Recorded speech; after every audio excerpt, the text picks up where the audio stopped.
አብሮኝ እኮ ነው። በስመ አብ ወልደ መንፈስ ቅዱስ። ፋኖስ እርጉዝ ነሽ? እኔም አላረገው። ቆይ ምንድነው እንደዚህ ለወሬ መቸኮል? እኔ አማርኛ ያልኩት ጭፈራ ነው። ጭፈራ ነው እንዴ? ወይኔ ወዴት ሄድኩኝ እባክሽ። የምን ጭፈራ? ሰው የሚጨፍረው ጭፈራ ነው። ይሄ ጭፈራ አይደል እንዴ?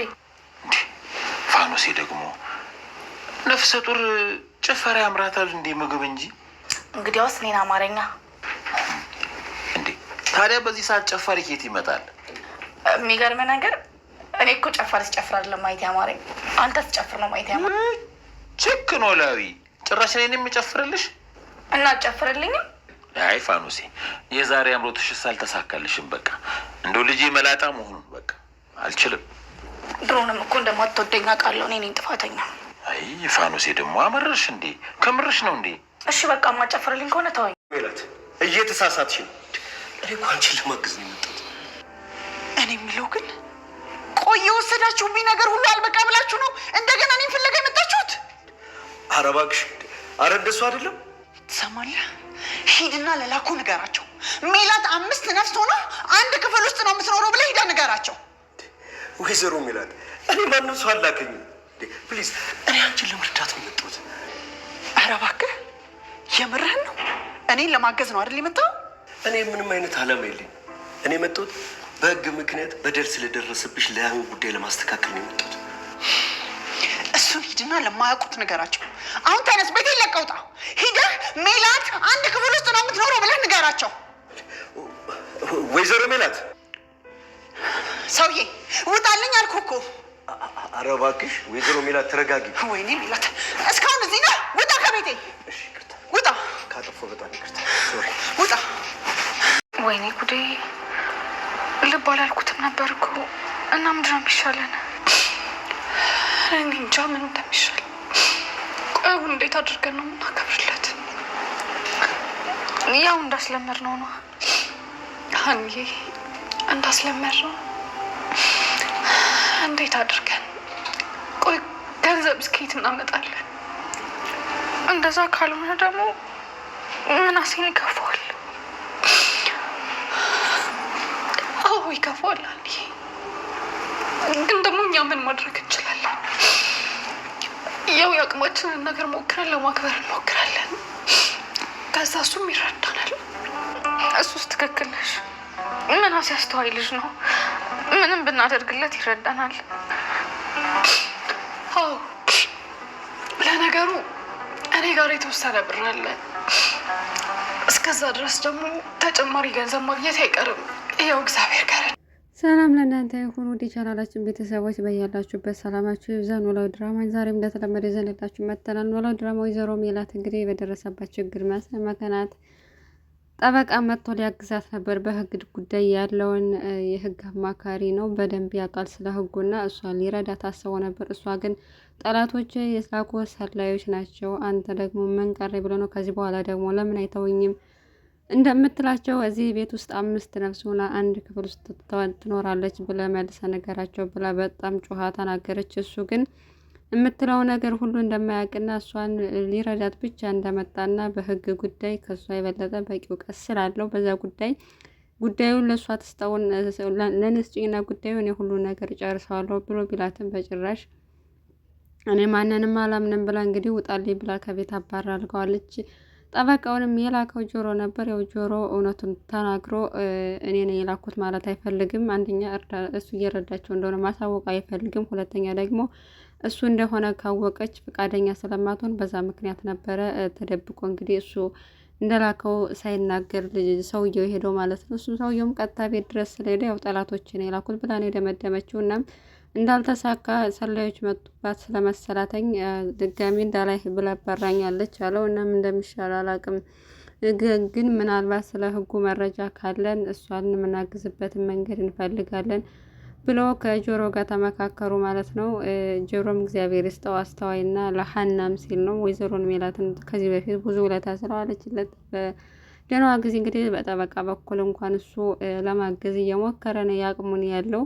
ነገር ግን እሷ ለመታገዝ ፈቃደኛ አይደለችም ማለት ነው። ምክንያቱም ምንም እንኳን የደረሰባት ነገር ትክክል ባይሆንም ቢጎዳትም ግን ደግሞ ግልፍተኛ መሆኗ በጣም እስካሁን ድረስ የመጣችበት ነገር ሁሉ ዋጋ ያስከፈላት ወይዘሮ ሜላት በጣም ስለ ችኩል ስለሆነች ነው። እና በጣም የሷ ጸባይ እየተጋነ ነው። እውነት ለመናገር ለነገሮችን ቁጭ ብሎ አጠያይቆ ከመረዳት ይልቅ በአንድ ጎን ብቻ ታየዋለች። ከዛ የመስማት ራሱ ፍላጎት የላትም። ብዙ ጊዜ አንድ ቃል ሲናገሩ ከዛ በኋላ ትጮኻለች እንጂ አትሰማቸው ማለት ነው። እናም በዚህም ምክንያት እንግዲህ ሊረዳት ቤቷ ድረስ የመጣውን ጠበቃ አባራ ልከዋለች እንዲያግዛት። በሌላ በኩል ምናሴም በዲስትሮ ስራ እንደቀጠለ ነው። እናም አንድ ዲስትሮ ቁጭ ብሎ እያለ እየሰራ እንድሚል ጫማ የሚያስጠረግ ልጅ መጣና ፈጠን ፈጠን አድርገህ ቀጠሮ አለኝ ጫማዋን ጥረግልኝ ያለው እሺ ብሎ እየጠረገለት እያለ ግን ፈጣን አይደለህም ሲለው አዎ አዲስ ነኝ ለዚህ ስራ ለዛ ነው ቀስ ብዬ የምሰራው እያለ ሲል አንዲት ሴትዮ መጣች እና ታማ ገንዘብ እንደሚያስፈልጋት ነገረችው። ምናሴም ያለውን ገንዘብ ሁሉ ከኪሱ ያለውን አሟጦ ሰጠው። እናም እንዴት የክስ ያለውን ሁሉንም አሟጣ ትሰጣለህ ሲለው እኔ ጤና አለኝ እሷ ግን የሚያስፈልጋት ጤና ነው። ስለዚህ እኔ ጤና እያለኝ እሷ ጤና የሚመለስላት ከሆነ በዚህ ብር ያለኝን እሰጣታለሁ አለው። እሱም ልጁም እየተከራከረ ነበር። አውቃ ቢሆንስ ከአንተ የበለጠ እሷ ብር ቢኖራት ሲለው እኔ ግዴታ የመስጠት ነው እሱ የፈለጋትን ነገር ማድረግ ትችላለች። የምሰጠውን ሰው የምረዳውን ሰው ኃላፊ ማንነት አረጋግጬ አይደለም የምሰጠው መስጠት ግዴ ነው። እሱን ደግሞ ሰጥቻታለሁ ብሎ በዛም ምክንያት እንግዲህ በጣም ደግና መልካም ነህ ብሎ ከሰራው ስራ በላይ ቲፕ ሰጥቶታል ማለት ነው። እና ምናሴ በዚህ አጋጣሚ ትልቅ መልእክት ነው ያስተላለፈው። ብዙ ጊዜ አሁን ላይ ድሃዎችን ብዙ ለመርዳት ሰው ሰበብ ነው የሚፈልገው። በቃ አውቀው ነው እያስመሰሉ ነው እንደ ስራ ነው የሚይዙት ምናምን ስለሚሉ ዋናው መስጠት ነው እንጂ ከዛ የፈለጋቸውን ነገር የማድረግ የነሱ ድርሻ ነው የሚለውን ትልቅ መልእክት ነው ያስተላለፈው። እውነት ለመናገር ፋኖሴም አባባ ኖላዊን ለማየት ስራ ቦታ ድረስ ጥበቃ የሚጠብቁበት ቦታ ድረስ ሄዳ ነበር። ግን እሳቸው ሁሌም እንደተኙ ነው እና እንቅልፋቸውን እየለጠጡት ነበረ ያገኘቻቸው ማለት ነው።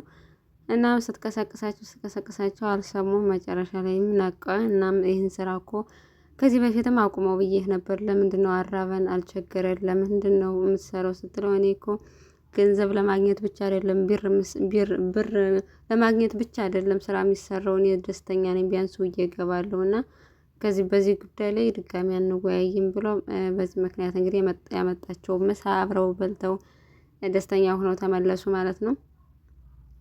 ሰላሚናም በማስተንግዷ ስራዋ ቀጥላለች ማለት ነው። እናም እንግዲህ የተለያዩ ሰዎች እየመጡ እየረበሿት ነው። ያሷ ግልፍተኛ እንደሆነች መጠን እንደ እናቷ ነገሮችን ቶሎ የማበላሸት እንትኗ ሰዎች ላይ የመናደድ እና በትዕግስት ያለመያዝ ጸባይ ያላት። እናም አንዱ መጥቶ በጣም ቆንጆ ነሽ ምናምን ብሎ ሲያናግራት ለምንድን ነው ቆንጆ አንቺን ለማየት ነው የመጣው ስላ እኔ ቆንጆ የማየት ስለማያስከፍል በቃ እስካሁን ያየህኝ በቃ አልውጣልኝ ስትለው አንድ ቡና አዘዛት። እና ምን ቡና ለማዛዝ ነው ወይም ሁሉ ነገር የምትናገረው ምናምን ብላ ተናዳ ከዛም ቡናውን አመጣችለት። ከውጭ እንደመጣና ዲያስፖራ እንደሆነ ሁሉም የኢትዮጵያ ሴቶች ዲያስፖራ ሲባሉ ብዙ ጊዜ እንትን ይላሉ። አንቺ ግን ምንም አልመሰለሽም ማለት እና እሷም ተናዳ ተናገረችው ማለት ነው። ያው ሰላሜ ነገር ቀጥላ ስራዋን እየሰራች ነው። ምንም እንኳን የተለያዩ የሚያናድዱ ደንበኞች ቢመጡ በተለይ ደግሞ በመስተንግዶ ስራ ሲሰራ በጣም ነው ከተለያየ ቦታ የቤታቸውንም ጸባይ የስራ ቦታቸውንም ጸባይ ስለሚያመጡት